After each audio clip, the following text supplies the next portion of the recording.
Jane Jones is an 89-year-old lady living with severe dementia and frailty.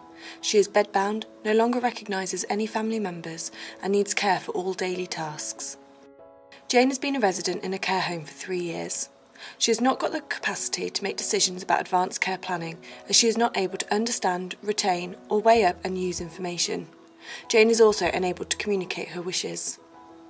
If you have assessed that a person lacks mental capacity regarding a specific decision, the Respect tool can assist in recording the best interest decision that has been agreed regarding to the care and treatment of the patients, and specifically recommendations or whether or not CPR should be attempted.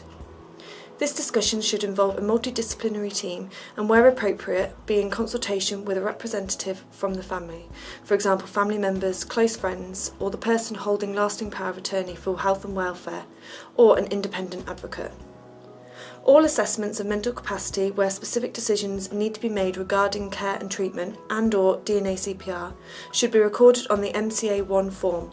All best interests decisions made regarding care and treatment and/or DNA CPR should be recorded on the MCA2 form. Jane has 2 sons and a daughter, but no one with lasting power of attorney for health and welfare.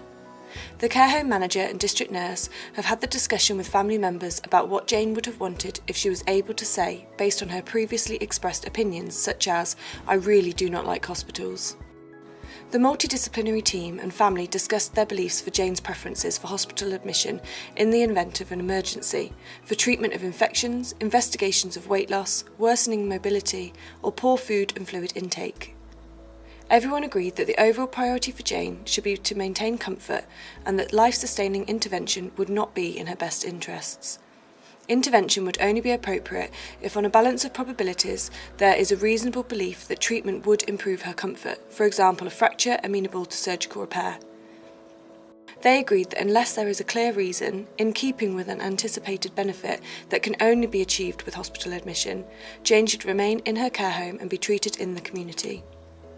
A Respect form is completed by the GP reflecting these best interest decisions. The Respect form also indicates that CPR is not recommended.